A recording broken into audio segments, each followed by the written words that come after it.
साथियों नमस्कार। आज का वीडियो का मुख्य विषय है कि भूमि उपवेशन मूर्त के बारे में विस्तार पूर्वक चर्चा करना।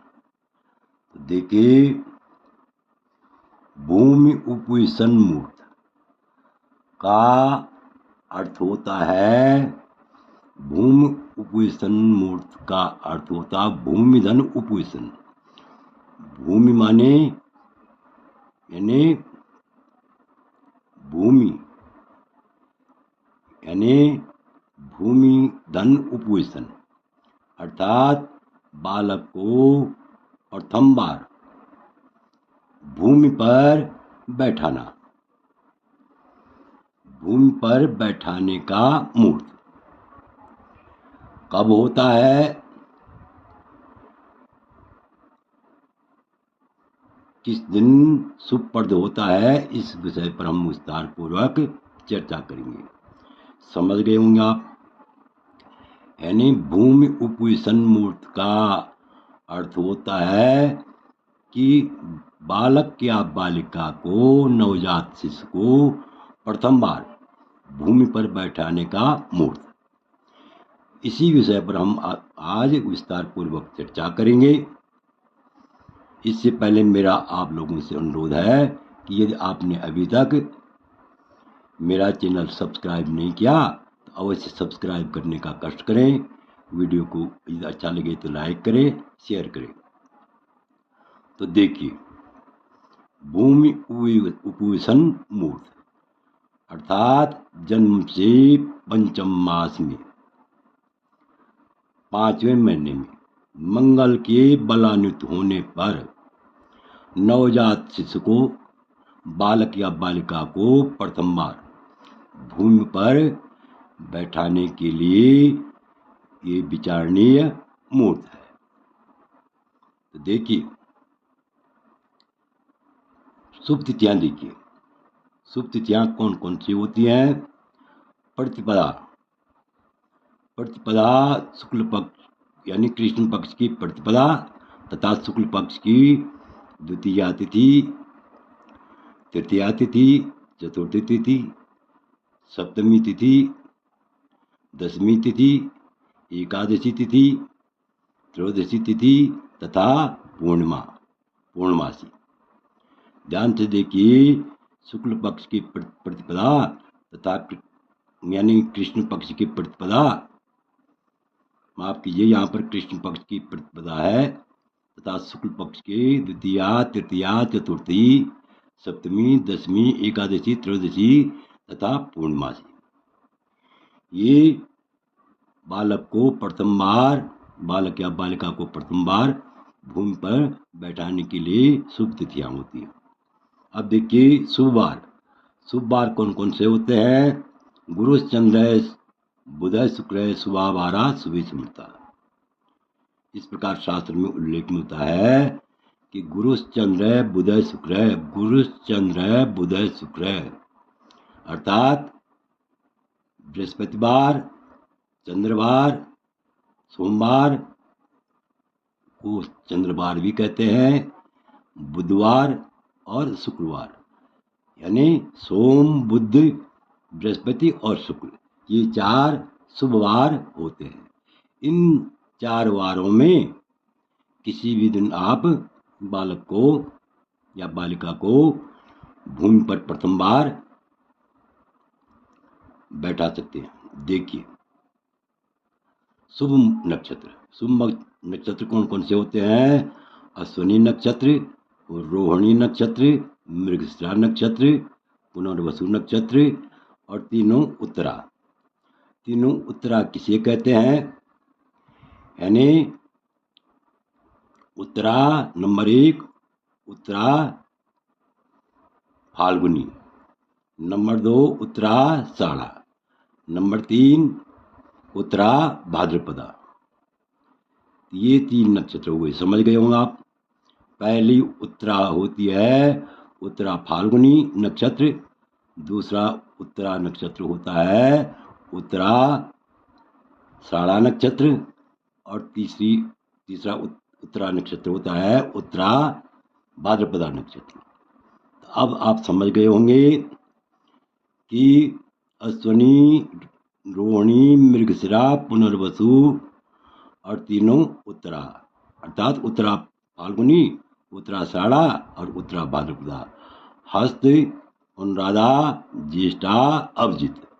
अब देखिए कितने नक्षत्र हुए ये, 1 2 3 4, 1 2 3 4, 4 3 7 8 9 10 और 11, ये 11 नक्षत्र यानी बालक या बालिका को प्रथम बार भूमि पर बैठाने के लिए शुभ नक्षत्र होते हैं।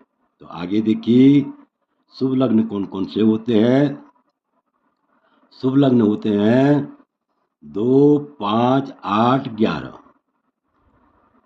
और राशि लग्न देखिए, यानी वृक लग्न, सिंह लग्न, वृश्चिक लग्न और कुंभ लग्न तथा राशि लग्न, ये जो है शुभ लग्न बालक या बालिका को भूमि पर बैठाने के लिए होते हैं। तो देखिए यहाँ पर कुछ शास्त्रों में ऐसा भी उल्लेख मिलता है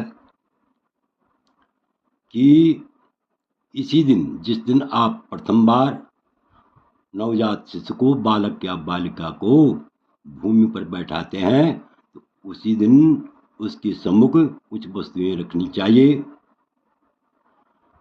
और उन वस्तुओं में से जो वस्तु बालक या बालिका छू लेता है या छू लेती है, तो आने वाले समय में, भविष्य में बालक उसी वस्तु के आधार पर जो प्रथम बार जिस वस्तु को छूता है, उसी वस्तु के आधार पर उसकी आजीविका या जीविका का पता चल जाता है। उदाहरणतया यदि किसी ने यानी पुस्तक छू ली, पुस्तक का स्पर्श किया, तो ऐसा जातक पढ़ने में अत्यंत क्या होता है, अत्यंत बुद्धिमान होता है, पढ़ाई में उसकी अत्यंत रुचि होती है। जैसे किसी ने रेडियो, टीवी आदि, पंखा, ये जो है मोटर, पंखा इत्यादि ये वस्तुएं छू ली, तो ऐसा जातक आने वाले समय में यानी इंजीनियरिंग के क्षेत्र में जाता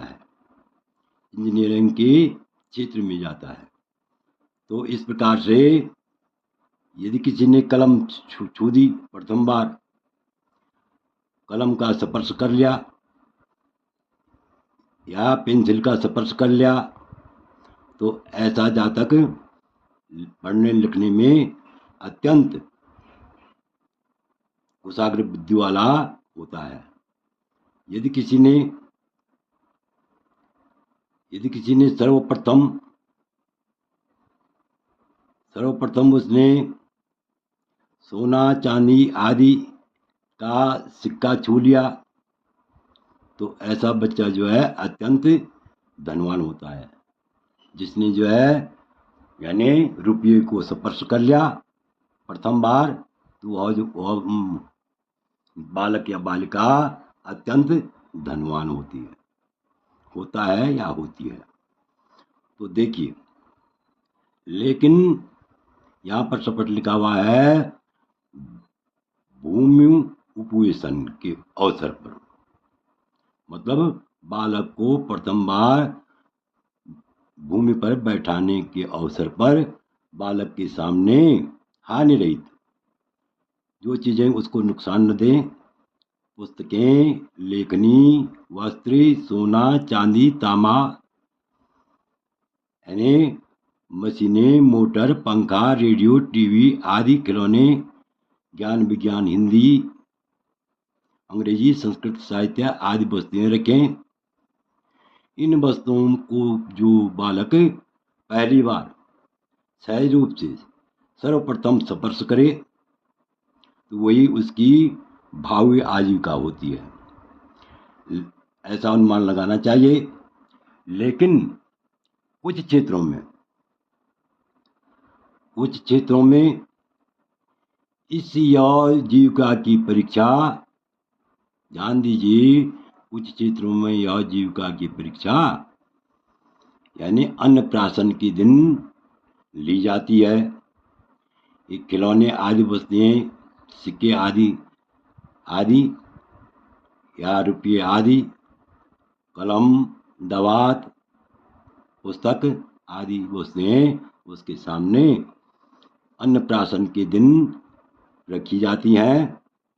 ऐसी जो है परंपरा होती है, अधिकांश क्षेत्रों में ऐसी परंपरा होती है, क्योंकि कहा भी गया है यद्यपि शुद्धम लोक विरुद्धम नाचरणीयम नाचरणीयम।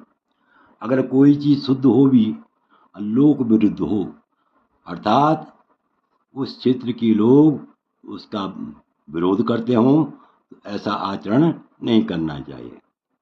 तो कहने का मतलब, जीविका की परीक्षा आप अन्नप्राशन के दिन भी ले सकते हैं, और जीविका की परीक्षा आप जिस दिन पहली बार बालक या बालिका को भूमि पर बैठाते हैं उस दिन भी आप जीविका की परीक्षा ले सकते हैं।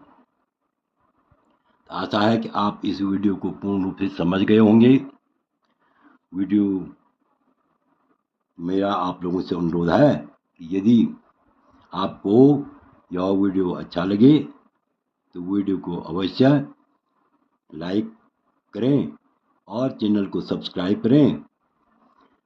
और मैं इस वीडियो देखने के लिए आपका हृदय से अभिनंदन करता हूं। पुनः आपका हार्दिक अभिनंदन, मेरी ओर से पुनः आपका हार्दिक अभिनंदन। वीडियो देखने के लिए बहुत बहुत धन्यवाद।